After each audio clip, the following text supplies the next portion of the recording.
کیا آپ جانتے ہیں ایک شخص تھا جو ایک جملے میں پوری کتاب کا نچوڑ بیان کر دیتا تھا۔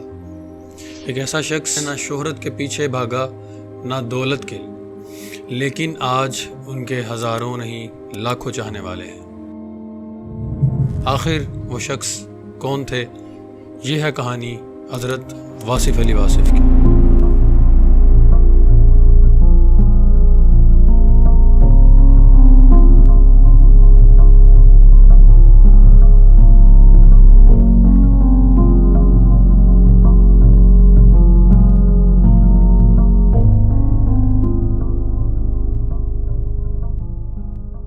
السلام علیکم، میرا نام ہے شامیر عبداللہ اور آپ دیکھ رہے ہیں میرا یوٹیوب چینل درس صوفہ۔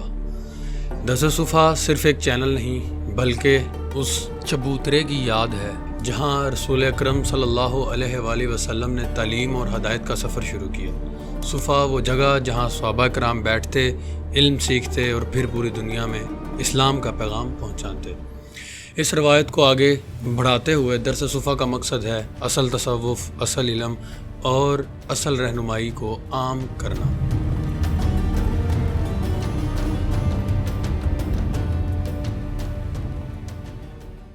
واصف علی واصف، جن کا اصل نام محمد واصف تھا، 15 جنوری 1929 کو پنجاب کے ضلع خوشاب میں پیدا ہوئے۔ لیکن محمد واصف علی واصف کیسے بنے؟ سرکار واصف علی واصف صاحب سے حضور واصف علی واصف رحمہ اللہ ہمیں واصف علی واصف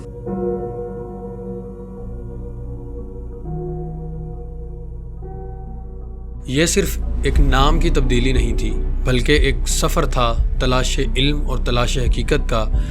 دنیا میں دو طرح کے لوگ ہوتے ہیں، کچھ وہ جو عقل، اعداد و شمار اور حقائق پر بھروسہ کر کے اپنی راہ نکالتے ہیں، اور کچھ وہ جنہیں ایک رہنما، ایک مرشد، ایک رہبر، ایک روشنی کی ضرورت ہوتی ہے۔ واصف علی واصف ان رہنماؤں میں سے تھے، مگر وہ رہنمائی جو اندھی تقلید نہیں تھی بلکہ اصل تصوف تھی۔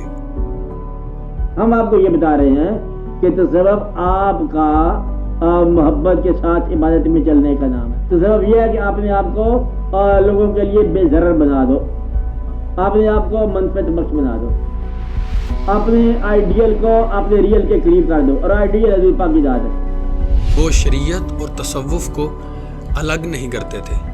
واصف کہا کرتے تھے شریعت کے بغیر تصوف اندھیری گلی ہے اور تصوف کے بغیر شریعت ایک سوکھی لکڑی۔ اسلام کا راستہ تبھی بنتا ہے جب شریعت اور تصوف دونوں ساتھ ہوں۔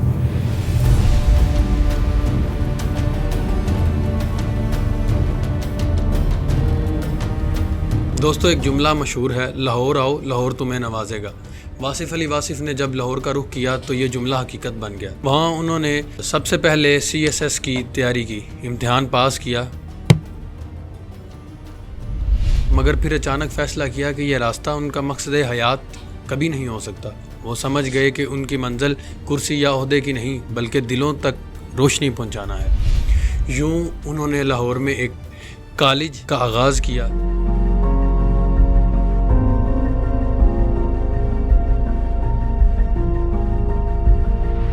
ایک دن ایک طالب علم فری ایڈمیشن لینے آیا، واصف صاحب نے فوراً داخلہ کر دیا۔ بعد میں ان کے سیکرٹری نے کہا، سر ایسے تو کالج نہیں چلتا، ہمارے 60% طلبہ فری پڑھ رہے ہیں۔ واصف صاحب نے مسکرا کر کہا، میں نے کالج پیسہ کمانے کے لیے نہیں بنایا، میں تو اپنے جنازے کے بندے اکٹھے کر رہا ہوں۔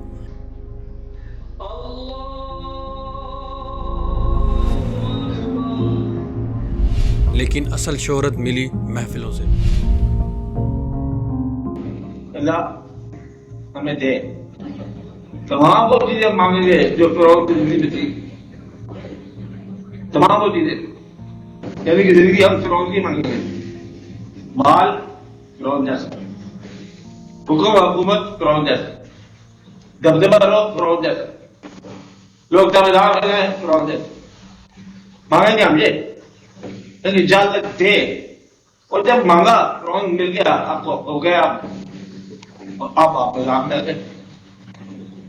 اس لیے آپ کو کہ اللہ میاں اگر حکومت دے دیا ہے تو وہ حکومت دے جو اصحاب کا باعث بنے، دولت دینی ہے تو وہ دولت دے، فکر پورا کرو، جو عذاب کا باعث نہ بنے. یہ محفلیں عام نشستیں نہیں تھیں. یہاں سیاستدان، وکیل، ادیب اور شاعر آتے.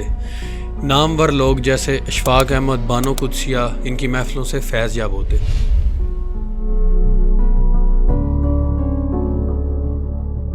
آہستہ آہستہ ان کی محفلیں مشہور ہونے لگیں. پہلے لکشمی چوک، پھر قذافی اسٹیڈیم کے قریب، پھر ان کے گھر. ہزاروں راتیں ایک ہی پیٹرن. لوگ سوال پوچھتے، واصف صاحب جواب دیتے. وقت کے ساتھ ساتھ لاہور کی گلیوں میں ایک نام گونجنے لگا، واصف علی واصف. یہاں تک کہ لوگ انہیں صرف لاہور کا نہیں بلکہ بر صغیر کا اثاثہ سمجھنے لگے. پاکستان، بھارت اور دنیا بھر کے علاقے جہاں ہندی اور اردو بولی جاتی ہے، وہاں آج بھی واصف علی واصف کو پڑھا، سنا اور یاد کیا جاتا ہے.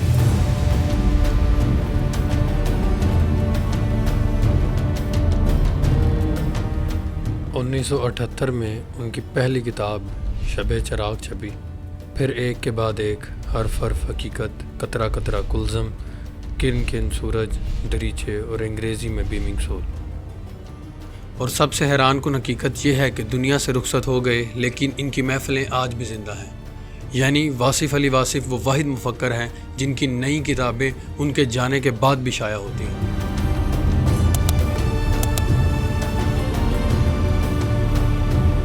ایک عورت تھی جو واصف صاحب کو خط لکھتی مگر بھیج نہیں پاتی تھی. کچھ دن بعد ان کے گھر خود واصف علی واصف کا خط پہنچا. اس میں وہی جوابات تھے جو اس نے دل ہی دل میں پوچھے تھے. یہ کیسے ہوا؟ شاید روحانی تعلق، شاید دعا کی قبولیت، مگر یہ حقیقت ہے.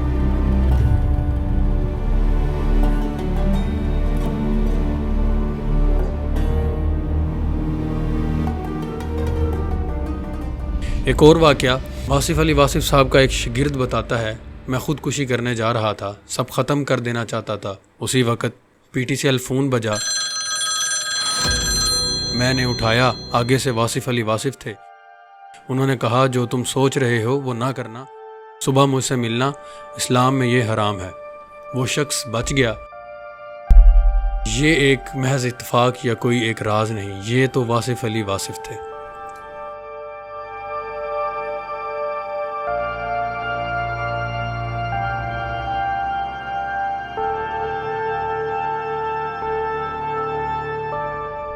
سیمینار منعقد ہوتے ہیں، کانفرنس سجتی ہیں اور لوگ وہاں یہ گواہی دیتے ہیں کہ واصف علی واصف نے ہماری زندگی بدل دی. سرکار کا فکرہ آیا کہ پہلے مجھ سے تعلق بناؤ، پھر میری ہر بات تمہیں سند لگے گی. کچھ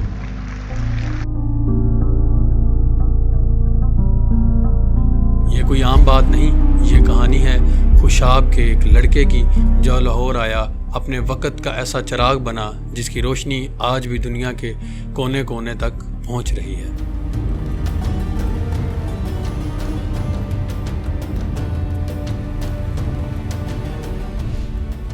چاروں اور نظر دھڑائیں. آج ہمارے معاشرے میں سب سے بڑی بیماری کیا ہے؟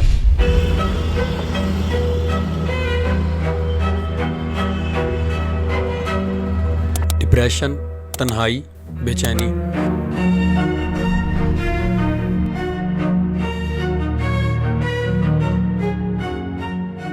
واصف علی واصف نے کہا تھا اتنا حاصل کرو کہ چھوڑتے وقت تکلیف نہ ہو، لیکن ہم آج اتنا اکٹھا کر لیتے ہیں جتنا چھوڑنے کا خیال ہی ڈپریشن بن جاتا ہے.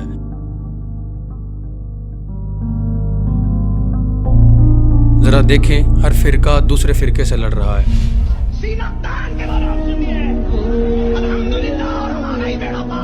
اپنے آپ کو حدیث کہلوائیے، ہم اہل الحدیث ہیں.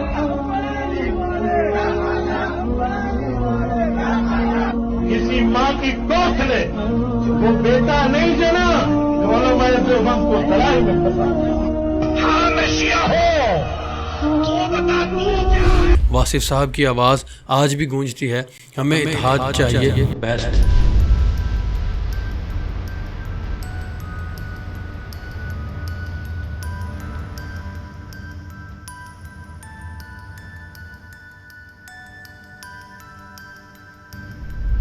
واصف علی واصف فرماتے ہیں لوگ دوست چھوڑ دیتے ہیں، بحث کو نہیں چھوڑتے. دور سے آنے والی آواز اندھیرے میں روشنی کا کام کرتی ہے. بچہ بیمار ہو تو ماں کو دعا مانگنے کا سلیقہ خود بخود آ جاتا ہے۔ جس شخص کی بیوی بچے اس پر راضی ہیں اس کی دنیا کامیاب ہے، اور جس پر اس کے ماں باپ راضی ہیں اس کا دین کامیاب ہے۔ یہ الفاظ کتابوں کے نہیں، دلوں کے ہیں۔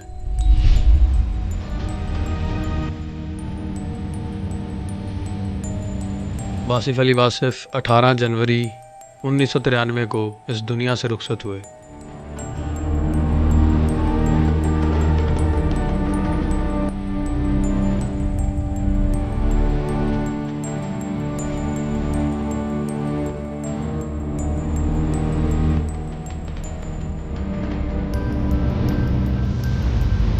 لیکن کیا واقعی وہ گئے؟ سوچئے، ایک شخص جو 30 سال پہلے دنیا سے رخصت ہوا ہو اور آج بھی ہر سال ایک نئی کتاب شائع ہوتی ہو، عرس ہوتے ہوں، سیمینارز ہوتے ہوں، کیا یہ عام آدمی کی بات ہے یا واقعی وہ مصلح پاکستان تھے جیسا کہ لوگ انہیں کہتے ہیں؟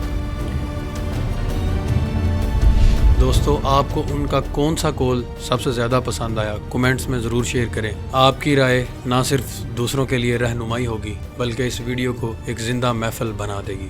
میں ہوں شامیر عبداللہ اور یہ تھا درس صوفہ کا ایک سفر۔ ملتے ہیں اگلی ویڈیو میں، تب تک یاد رکھیے گا انسان کا اصل ساتھی انسان کا باطن ہے، اور اگر وہ محفوظ ہو گیا تو سب کچھ محفوظ ہو جائے گا۔ میں یہ چاہتا ہوں کہ ہر ویور ویڈیو کے آخر میں درود پاک صلی اللہ علیہ وآلہ وسلم کا ہدیہ آپ صلی اللہ علیہ وآلہ وسلم کی بارگاہ میں پہنچائے، اور جتنے اس ویڈیو کے ویوز ہوں اتنا ہی درود آپ صلی اللہ علیہ وآلہ وسلم کی بارگاہ تک پہنچ چکا ہو۔ شکریہ۔